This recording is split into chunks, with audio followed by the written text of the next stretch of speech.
Welcome. Sloka 23. Let us reflect on the 23rd Sloka of Bhaja Govindam.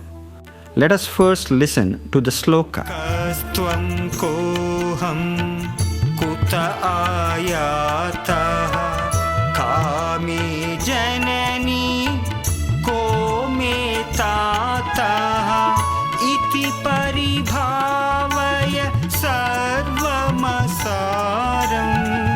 Vishvam Tyaktva Swapna Vicharam. This verse invites us to ask some of the deepest questions we can ever ask. Who are you? Who am I? From where have we come? Who is my mother? Who is my father? At first, these questions may appear surprising. After all, we already know the answers, don't we? We know our names, we know our families, we know where we were born. Yet, Jagadguru Adi Shankaracharya is not asking these questions to obtain ordinary information. He is inviting us to look beyond our everyday identity. Throughout our lives, we identify ourselves in many different ways. We say, I am a teacher, I am a parent, I am a student, I am an engineer, I am an artist. These identities help us function in society and they each have their place. But are they the whole truth about who we are? Our roles continue to change throughout life. A child becomes an adult, a student becomes a professional eventually retires, parents become grandparents. Even our relationships evolve with time. If our identity depends entirely upon these changing roles, then our sense of self also becomes uncertain. Shankaracharya gently encourages us to look beyond these temporary identities and discover the deeper reality that remains unchanged.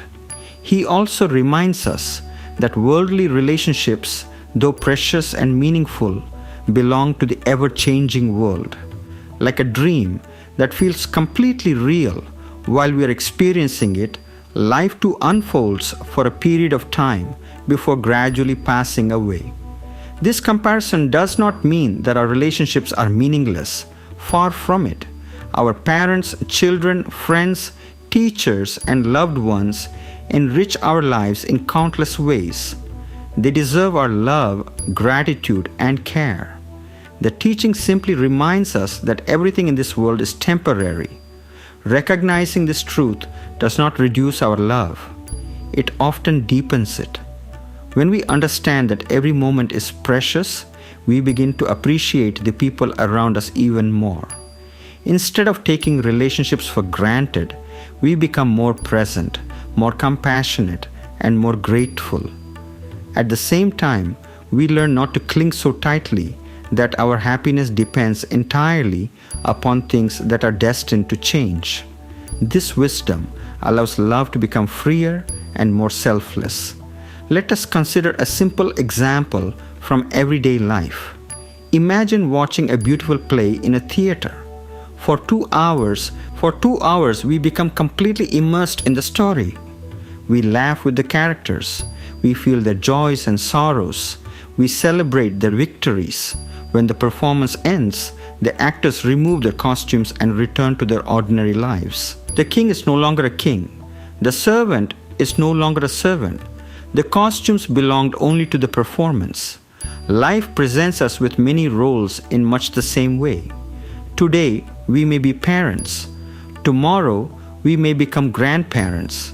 Today, we may lead an organization. Tomorrow, someone else will take our place.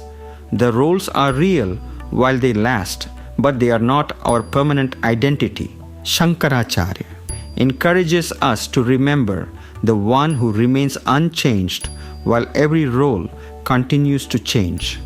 That unchanging reality is our true self. When we begin to recognize this, life itself becomes lighter. We continue to fulfill our responsibilities with sincerity. We continue to love our families wholeheartedly. We continue to serve society with dedication. But we do so with the quiet understanding that our deepest identity is not limited to any particular role or relationship.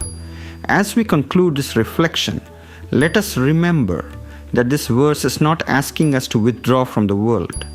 It is inviting us to see the world with greater wisdom, love your family, honor your responsibilities, cherish every relationship, but also remember that beyond every changing role lies the unchanging self. The more we recognize that eternal reality, the more peacefully we are able to live amidst the ever-changing experiences of life. For when we discover who we truly are, we begin to see every relationship not as a possession, but as a precious gift entrusted to us for a little while. That concludes our reflection on Sloka 23 of Bhaja Govindam. If you enjoyed this episode, I invite you to explore other enduring works from literary and philosophical traditions across the world at shikshakdp.com. Until next time, this is Hari Kavi signing off. Thank you for listening.